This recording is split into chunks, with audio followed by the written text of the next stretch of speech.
ಅಬ್ಬಬ್ಬ, ಇದೆಂಥ ಪಾರಿವಾಳ ಮಾರಾಯ. ಆಭರಣದ ಅಂಗಡಿಗೆ ನುಗ್ಗಿ ಬರೋಬ್ಬರಿ 1 ಲಕ್ಷ ಮೌಲ್ಯದ ಚಿನ್ನದ ಸರ್ವನ್ನೇ ಎತ್ಕೊಂಡು ಹಾರಿದೆ. ಎಸ್, ಚಿನ್ನದ ಬೆಲೆ ದಿನದಿಂದ ದಿನಕ್ಕೆ ದುಬಾರಿ ಆಗ್ತಾ ಇದೆ. ಚಿನ್ನ ಖರೀದಿ ಮಾಡಬೇಕು ಅನ್ನೋರಿಗೆ ಇದರಿಂದ ಸಾಕಷ್ಟು ನಿರಾಸೆಯೂ ಕೂಡ ಆಗಿದೆ.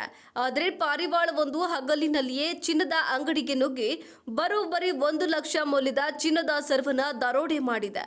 ಸದ್ಯ ಈ ವಿಡಿಯೋ ಸಾಮಾಜಿಕ ಜಾಲತಾಣದಲ್ಲಿ ಹರಿದಾಡ್ತಾ ಇದೆ. ರಾಜಸ್ಥಾನದ ನಾಗೌರ್ನ ದೇಗಾನ ನಗರದ ಚಿನ್ನದ ಅಂಗಡಿ ಒಂದರಲ್ಲಿ ಕೆಲವು ಅಕ್ಕಸಾಲಿಗರು ಕುಳಿತು ಆಭರಣವನ್ನ ತಯಾರಿಸ್ತಾ ಇದ್ರು. ಈ ವೇಳೆ ಸಾಮಾನ್ಯವೆಂಬಂತೆ ಬಂದ ಪಾರಿವಾಳ ನೇರವಾಗಿ ಚಿನ್ನದ ಸರ್ವನ್ನ ಕೊಕ್ಕಿನಲ್ಲಿ ಕಚ್ಚಿಕೊಂಡು ಹಾರಿದೆ. ಇದರಿಂದ ಅಂಗಡಿ ಮಾಲೀಕ ಒಂದು ಕ್ಷಣ ದಿಗ್ಭ್ರಮೆಯಾಗಿದ್ದಾನೆ. ತಕ್ಷಣ ಅಂಗಡಿಯವರು ಪಾರಿವಾಳವನ್ನ ಹಿಡಿಯಲು ಪ್ರಯತ್ನಿಸಿದ್ರು. ಆದ್ರೆ ಸರಾಕದ್ದು ಪರಾರಿಯಾದ ಪಾರಿವಾಳ ನೇರವಾಗಿ ಅಂಗಡಿಯ ಛಾವಣಿ ಮೇಲೆ ಕುಳಿತುಕೊಂಡಿದೆ. ಜನರ ಗಲಾಟೆಗೆ ಬೆದರಿದ ಪಾರಿವಾಳ ಸರವನ್ನ ಛಾವಣಿಯ ಮೇಲೆಯೇ ಬಿಟ್ಟು ಹಾರಿ ಹೋಗಿದೆ.